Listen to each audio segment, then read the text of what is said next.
Present day. Present time. My name is Vladimir. Welcome to Russia, my brother. Just kidding.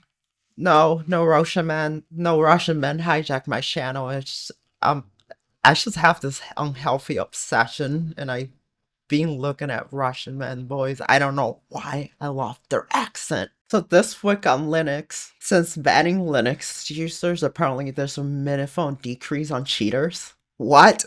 That don't sound right. Either way, I stopped caring about that game. That game is more dead than Concord in my mind.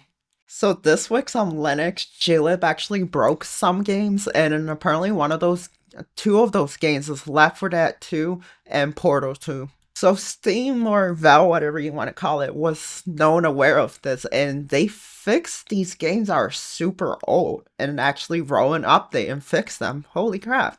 Wow, an old game like this is actually getting an update. I'm actually really surprised because most companies wouldn't even give a rat's ass at this point. So to you, Val, la-di-da. Like, that deserves a W in chat or something. Holy crap. Before we continue this video, I actually want to get a shout out to a game that released not that long ago, and it's actually well optimized. That game goes by the name Kingdom Come Deliverance 2. Like, the game is actually well optimized, which is really rare for AAA games these days. One of the games I'm really looking for in this month is the game Avowal. I know one of the developers went bananas being so toxic on Twitter and went apeshit, and it made him come off as like a narcissist and really toxic person. And I have a theory about those type of people. I believe those type of, call me crazy, I might be. Call me crazy or anything, but I believe that these type of people tend to make really good games, which is why I'm actually really excited to play Avowal. But what do I know? It's just a theory. That right there, that is incredible.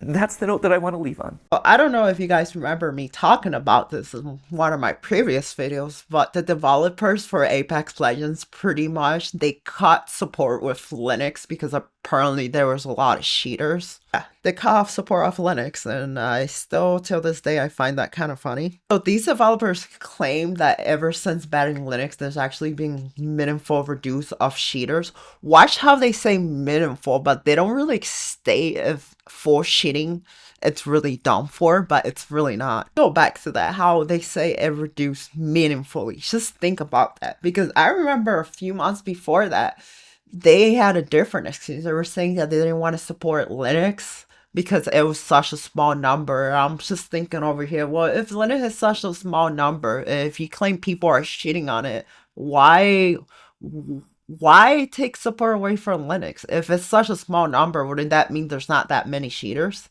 But I also want to state that the way they phrase it makes me feel like all cheaters are not gone, and that could be linked to what I said before in my previous video that I pointed out that there's this GitHub project that hasn't been taken down that is basically an aimbot for your mouse that automatically moves your mouse, and it's not detected by the anti-cheat. So I don't know, maybe taking that down will be useful, but what do I know? I don't know. I still find it quite hilarious because when you go into that GitHub, most of the downloads are under Windows. And the reality is they just don't want to support Linux because it's such a number. I wish they just had the balls to go outside and just say it. You don't want to support it because it's not enough profit. Just say it. Stop doing all this extra stuff. And yes, you could debate that. See, here's how I see it. Yeah, we're a small number according to them, but the thing is, you got to think about Apex Legends is one of those games that heavily relies on microtransactions. So even if a small percentage, wouldn't you think that those microtransactions actually amount to a lot? But I guess not. So I must just leave it on that. I do have one thing else to say about it.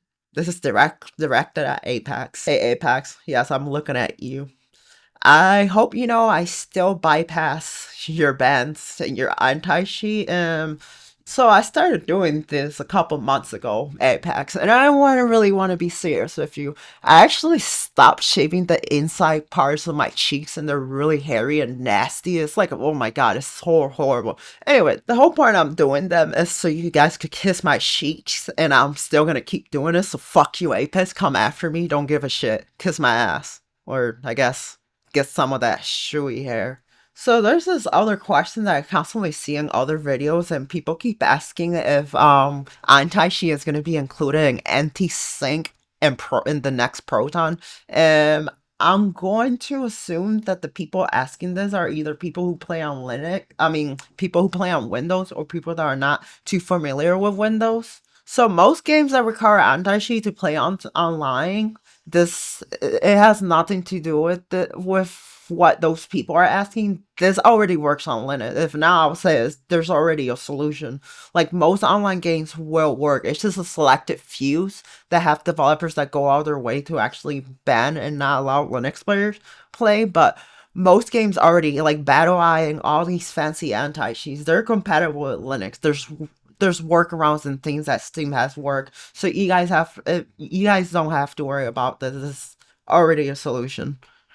So let's talk a little bit about DeepSeek. I don't want to go too deep into this, but DeepSeek actually has a version that you could actually install on your computer. And well, obviously I didn't install on my computer because I wouldn't trust that shit to begin with. I installed it in VM, but it performs really bad compared to the browser. That brings me to the next news. So there's this article over the internet floating that the US government actually wants to ban people from make it illegal from people downloading DeepSeek, and they want to put people in prison for 20 years, which I think is kind of hilarious. I don't even think this AI is that good, but it depends how you look at it. Yeah, the AI is not good. The progress in such short term is kind of good if you want to look at it like that. But that said, it is open source, and when something is open source, it tends to progress faster. I would say it definitely has potential. Especially if, let's say, like, I don't know if they're doing this, but if I was them, what I would do is I'll keep an AI open source, and whatever I learn from the open source, I'll keep one hidden that no one knows about that's closed source, and I'm keeping it secret from everyone, and I keep implementing the things that was improved from the open source one and apply it to the closed source one. I think that would be a freaking smart way of doing it. I don't know if they're doing that, but if I was personally them, that's what I would be doing. Anyway, if you guys will want me to cover this more in depth, please tell me in the comments. Okay, in this other news, if you're buying an early access game on Steam, you probably want to read more carefully. And I'm gonna quote here what it says.